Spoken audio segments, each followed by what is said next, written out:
चाहेंगे आपने political vendetta इसको बताया? बिल्कुल है पॉलिटिकल वेंडेटा, दुरुपयोग हो रहा है एजेंसियों का, गलत है।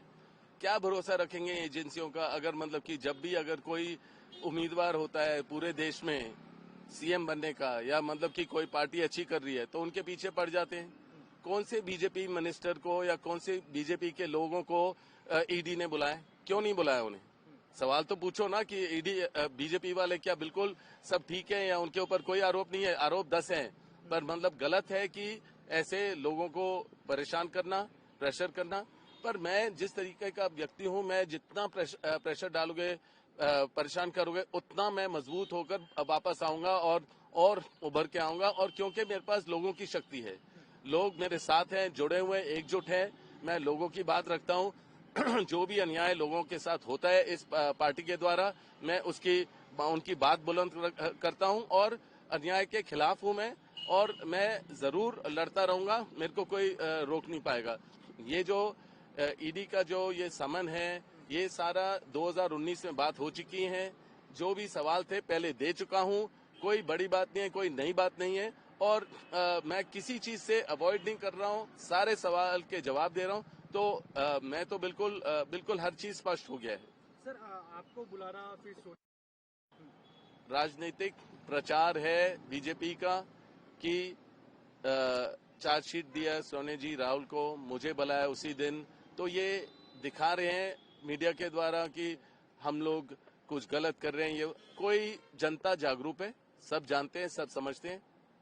इन चीजों से कोई मतलब नहीं बनता है। इन चीजों से और हम मजबूत बनते हैं, और कुछ नहीं है।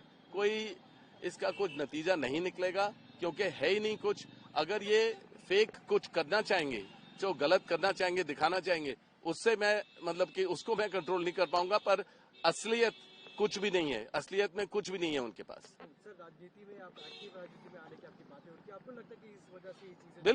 बिल्कुल जब भी अगर मैं कदम रखूंगा राजनीति में, जो सब लोग चाहते हैं, तो उनको लगेगा या तो परिवारवाद की बात करेंगे, या मतलब कि ईडी का इस्तेमाल करेंगे, गलत इस्तेमाल करेंगे। वही बात है और कुछ नहीं है। आप देखेंगे हालांकि एक हफ्ते 10 दिन पहले जब मैंने अपने सोशल मीडिया के द्वारा अपने मैसेजेस दिए, जो माइनॉरिटीज के साथ अत्याचार हो रहा है उसके बारे में जिक्र की, तब से ये मेरे परेशानी शुरू हुआ है, और कोई बात नहीं है। जब से मैंने बोला है लोग चाहते हैं मैं आऊं राजनीति में, तब से ये परेशानी शुरू हुई है। पर इसमें कोई बेसिस नहीं है, कोई मतलब नहीं है। ये ईडी और जो समन दिया है, ये सारी बातें पहले हो चुकी हैं। सर रॉबर्ट वाड्रा जी क्या राजनीति में, एक्टिव राजनीति में आएंगे तो? जरूर आऊंगा, लोगों की इच्छा से आऊंगा। अगर लोग चाहेंगे तो आऊंगा, और अपने परिवार के आशीर्वाद के साथ आऊंगा। कांग्रेस के लिए और उभर के आऊंगा, और कांग्रेस के लिए मेहनत करूंगा। ऐसे चैलेंजेस फिर आगे सामने दिखाई दे? अरे हर रोज ये तो चलता रहेगा, क्योंकि हम आंदोलन करते हैं, हम लोगों के लिए लड़ते हैं। जो भी अन्याय हो रहा है उसके आगे खिलाफ हैं, और हम आगे लड़ते रहेंगे। तो ये चलता रहेगा। सर आखिरी सवाल, केस को लेके क्या कहना चाहेंगे? तीसरे दिन भी आपको बुला रहे तो केस? ये देखो, ये अंदरूनी बातें हैं, ये मैं कोई विशेष टिप्पणी नहीं दे पाऊंगा, क्योंकि मतलब कि अभी केस चल रहा है, जो भी इंटेरोगेशन चल रहा है। बस यही है कि वही पुराने सवाल है।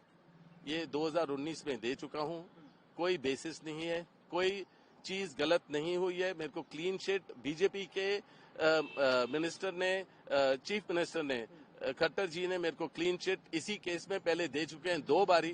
तो किस लिए बुलाया ये, और उसी दिन चार्जशीट करना? तो ये बिल्कुल एक राजनीतिक प्रचार है बीजेपी का, और दुरुपयोग है ईडी का।